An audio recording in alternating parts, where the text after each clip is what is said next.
وہ زندگی میں داخل ہو جاتا ہے، وہ سزا سے نکل آتا ہے، وہ خدا کے غضب سے باہر آ جاتا ہے، اس پر خدا کا غضب نہیں آتا، کیونکہ وہ یسوع کے لہو سے دھل جاتا ہے، وہ یسوع کے لہو سے پاک ہو جاتا ہے، وہ یسوع مسیح کو اپنا لیتا ہے اور یسوع مسیح کو اپنا منجی مان لیتا ہے۔ اور جو یسوع مسیح کو اپنا منجی مان لیتا ہے، یسوع مسیح اس کے سارے گناہ اپنے اوپر اٹھاتا ہے اور اس سے گناہوں سے پاک کرتا ہے، اپنے لہو سے دھوتا ہے اور اس کو نجات بلکہ ہمیشہ کی زندگی بخش دیتا ہے۔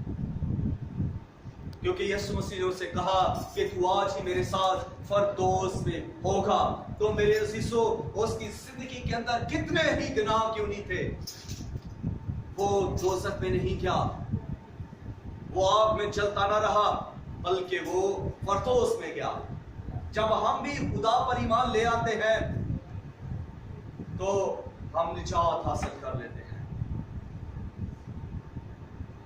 اس لیے ہمارے پاس ایک طریقہ ہے تیاری کا، اور وہ ہے خدا کے بیٹے کو یہ قبول کرنا، اس کے لہو سے اپنے آپ کو دھو لینا۔ جب کوئی انسان مر جاتا ہے تو اس کے لیے واپسی کا کوئی راستہ نہیں ہے کہ وہ واپس آ کر توبہ کرے، خدا کے بیٹے کو قبول کرے۔ جب وہ مر گیا تو اس کے بعد جو کچھ اس نے کیا ہے اس کا اسے حساب دینا ہے، اس کا پھر جو ہے وہ فیصلہ ہونا ہے، اس کو خدا اس کی عدالت کرے گا، کیونکہ خدا وہ ہے جو ہم وقت دیکھتا رہتا ہے۔ خدا یہ دیکھتا ہے کہ ہم رات کو کیا کرتے ہیں، خدا یہ دیکھتا ہے کہ ہم پوشیدگی میں کیا کرتے ہیں، خدا یہ دیکھتا ہے کہ ہم کمپیوٹر پر کیا کرتے ہیں، خدا یہ دیکھتا ہے کہ ہم موبائل پر کیا کرتے ہیں، خدا یہ دیکھتا ہے کہ ہم پوشیدگی میں کیا کر رہے ہیں۔ خدا ہمارے ماضی کو، حال کو، مستقبل کو جانتا ہے۔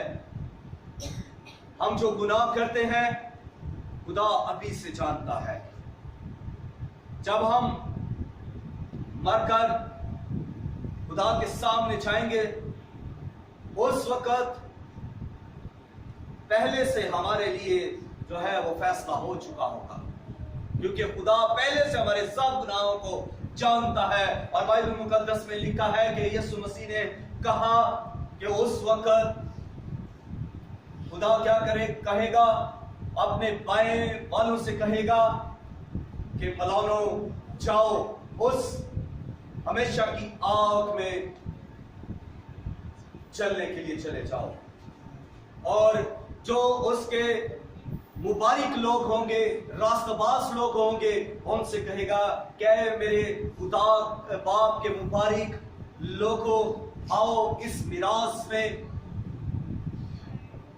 داخل ہو جاؤ جو بنائے عالم سے پیشتر تمہارے لیے تیار کی گئی۔ فیصلہ یہ ہے کہ ہم نے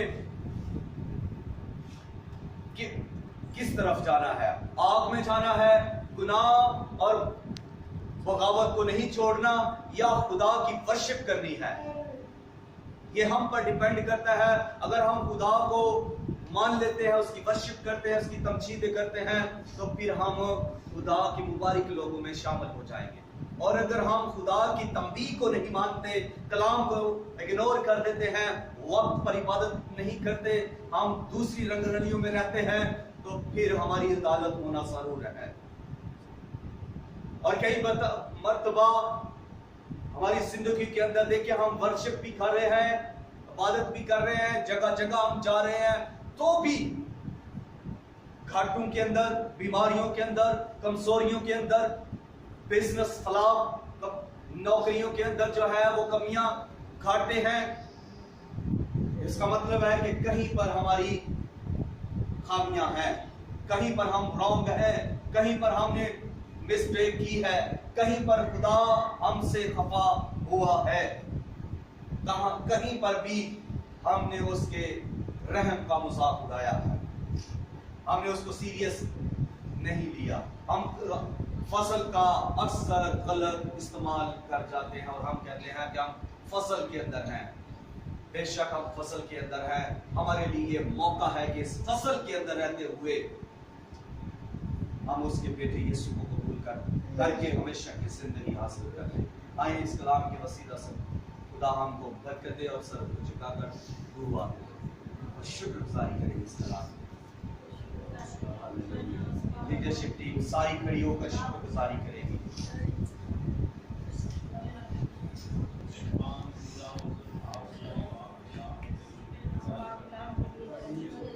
Amen.